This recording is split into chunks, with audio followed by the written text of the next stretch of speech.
Assalamualaikum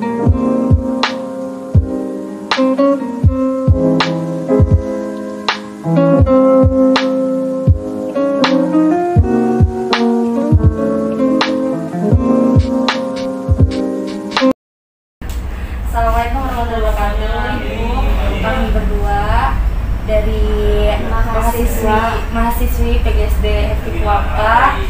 Perkenalkan, nama saya Agnes Fernanda dan nama saya Mudara Zainah. Kami berdua ingin mewawancarai Ibu mengenai sekolah ini seperti apa, siswanya seperti apa. Dan yang pertama itu saya mau menanyakan bagaimana karakter peserta didik di sekolah ini. Waalaikumsalam warahmatullahi wabarakatuh. Saya wakili sekolah ya. Iya. Karakternya secara umum sama. Secara umum sama. Semua anak sama. Kreatif ya. Selalu ingin lebih maju. Apalagi sekarang zamannya gadget ya. Iya. Nah, gurunya tingkatkan kemampuannya. Terus secara usia anak-anaknya itu sesuai dengan yang ditetapkan pemerintah apa tidak? Semenjak ada SK-nya ya. SK. SK penetapan bahwa anak usia belajar sekolah dasar itu usia 7 tahun itu yang diutamakan. Nanti setelah PPDB itu berlangsung, usia 7 tahun itu sudah mencukupi, baru usia di bawahnya. Tapi kebanyakan sih sesuai. Lalu secara kultur apakah beraneka ragam? Misalnya siswanya itu dari lingkungan sekolah ini atau bagaimana, Bu? Kebanyakan itu masih di lingkungan Semarang Timur. Tapi bukan berarti di wilayah ini saja, Semarang Timur kan luas. Ada yang dari Jalan Fajar ada. Jadi karena sesuai dengan umur itu, jadi ya lokasi yang jauh dari sekolah bisa. Cuma satu lokasi masih ada timur. Terus sesuai deh yang di tetapkan pemerintah berdasarkan lokasi, berdasarkan usia. Struktur organisasi dan tata kerja di sekolah ini bagaimana? Strukturnya seperti yang sudah ditetapkan. Kalau bagian struktur dari sekolah, kepala sekolah, wakil, guru, pendik, dan karyawan untuk penjaga. Ya. Sedangkan selain itu, di sini juga ada struktur organisasi komite, komite sekolah yang sudah berjalan beberapa tahun yang lalu.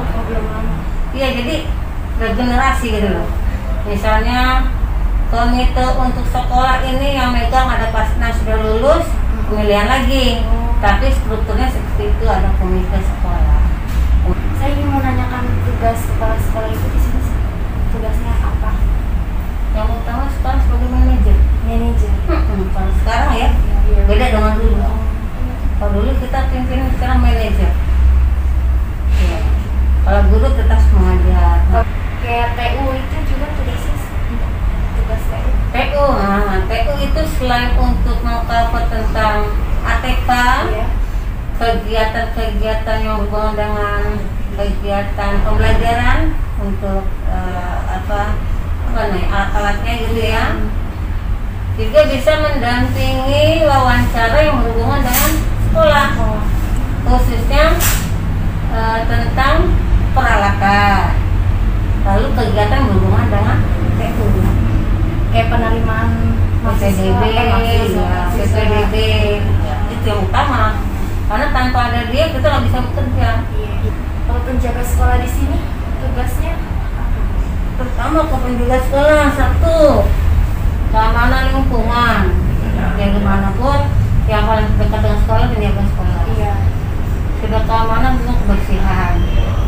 Dan mungkin saling kebersihan itu bukan biasa saja, adanya kerjasama dari kita semua nih sebelum pandemi ya. Iya.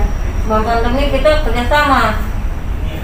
Pagi kegiatan dia untuk merapikan sekolah, selesai kami beristirahat, menugaskan siswanya untuk tidak membuang sampah sembarangan. Biasa kan makan lempar ini, apalagi kami masuk ikut serta dalam program pendidikan.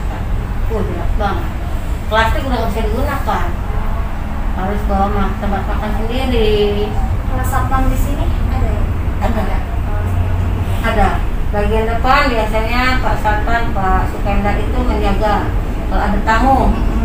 Nah itu harus, kenapa? Bukannya kita jaga-jaga supaya nggak boleh ganggu kan? Terkadang ada ASN yang tidak bertanggung jawab ya aja, mengganggu kegiatan sekolah kita juga. Ntar guru dipanggil menghadapi ini, padahal itu kan amat sangat riskan. Kalau yang tidak berhubungan dengan sekolah buat apa datang gitu kan?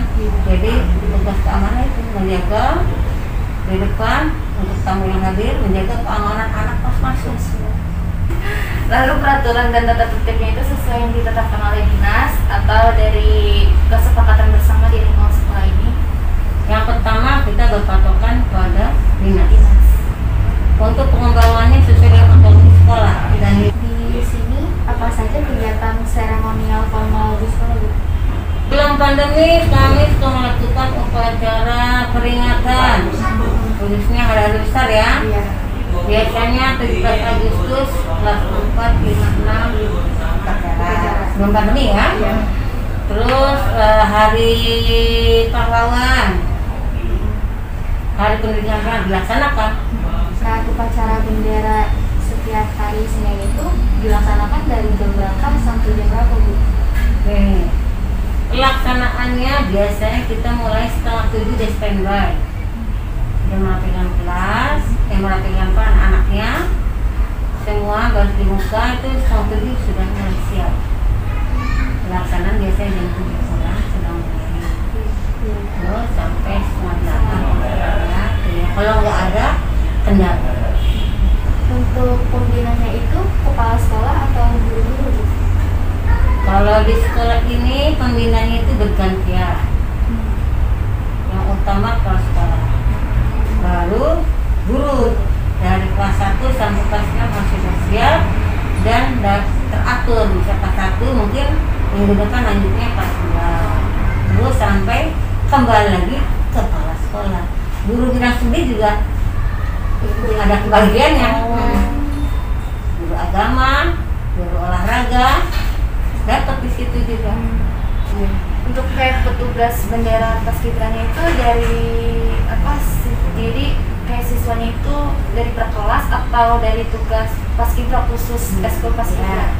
Di hari-hari peringatan tertentu biasanya paskibranya inti gabungan dari kelas 6, 5, dan 4. Tapi kalau yang sehari-harinya di hari biasa Senin atau ya, itu ada tugasnya mulai dari kelas 6, kelas 5, kelas 4 per kelas.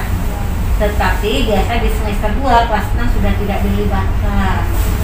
Apakah ada upacara penurunan bendera kayak misalkan dilakukan hari Jumat?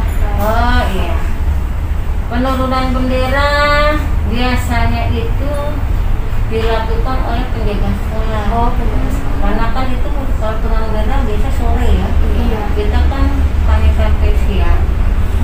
Biasanya itu penjaga sekolah Jumat itu sudah turunkan. Bahkan kalau kami dari guru-guru menginginkannya itu sore bendera turunkan. Mau hari apapun. Karena kan cuaca kendalanya. Bila bendera itu sudah panas, hujan, cepat laku. Apakah ada agenda briefing untuk agenda 1 minggu ke depan? Kalau briefing biasanya kepala sekolah ada hal-hal yang penting. Minggu ke depan biasanya ada. Tapi kalau untuk kegiatan pembelajaran guru sendiri sudah memfasilitasi sendiri, menyiapkan LPP sebelum mengajar. Poin yang dibahas dalam rapat mingguan itu apa saja? Nah, biasanya kalau untuk kelas itu absensi, kehadiran siswa, tentu berhubungan juga dengan kehadiran kita untuk mengajar. Nah, setelah itu baru dilihat apa lagi, misalnya tujuan dari pembelajaran. Biasanya apa sih tujuan untuk mengajar itu harus jadi bertahap gitu loh, tahapannya sesuai. Ya, kalau apa absensi guru juga Dulu dia lupa untuk membuat FTP, biasa ditanyakan terus. Jadi Berarti kegiatan rutin di sini selain ada ekstrakurikuler, terus ada nggak kegiatan kayak seperti kurikuler sama topik kurikuler? Kalau di sini kegiatan ekstrakurikuler terus apa? wajib pramuka. Itu wajib. Wajib. Yang lainnya bebas. Tapi di sini ada vokal. Yang kedua maralis, agro. Di sini ada senam teknis keindahan, senam rantai. Itu beda jarak prinsip. Prinsip nasionalnya nggak bisa, gagal. Prinsip terus sini ekstrakurikuler bulu tangkis untuk kegiatan olahraga cukup lagi. Bulu tangkis, voli mini, futsal, senam. Sedangkan untuk keseniannya pantomim. Lalu pelatih ekstrakurikulernya itu dari mana, Bu? Kebanyakan sih yang sudah sesuai dengan bidang kita itu ambil dari itu. Di sini apa saja pembiasan dan kebiasaan yang kegiatan positif gitu yang sering dilaksanakan? Pembiasaannya itu berdoa sebelum masuk ke di depan lapangan, berdoa bersama. Yang kedua lagi pembiasaannya membaca sebelum pembelajaran, kita punya sudut baca literasi, atau kalau seandainya membaca tidak, menampilkan bakat, siapa yang mau nyanyi ke depan, bercerita, mendongeng, atau membaca puisi, itu biasa literasi kita buat. Atau juga sesuai dengan pelajaran, sebelum kita masuk kita mulai dengan menghitung, dengan perkalian, hitung hafalan bisa. Jadi banyak literasi yang diadakan di sini. Tujuan dari pembiasaan tersebut itu untuk apa sih, Bu? Tuh, meningkatkan kemampuan siswa, meningkatkan rasa percaya diri, menambah wawasan, ya kan?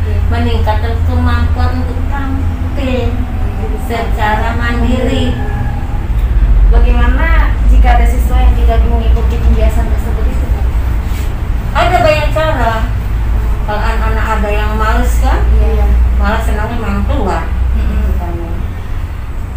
Biasanya diberi pekerjaan, nah coba, atau dia senang apa nih, olahraga, lari-lari. Nah, coba kamu nggak mau baca, maunya apa, ditanya dulu.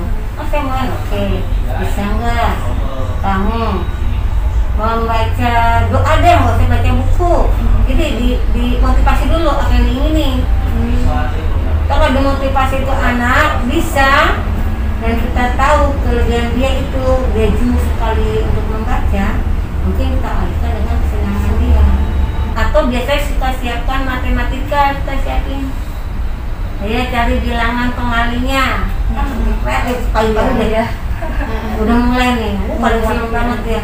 Ini kan, bagus, udah ngerti begitu. Siapa yang lebih cepat? Akhirnya nanti mau mati juga pola pikir yang lebih menuju sains ya. Nah, seperti itu lebih menuju yang perhitungan segala macam. Ibu disuruh mau wawancara Ibu. Terima kasih ya Bu udah menyempatkan waktunya untuk wawancara ini. Semoga apa yang kita bicarakan tadi kita bahas ya. Soalnya semua mendadak ya.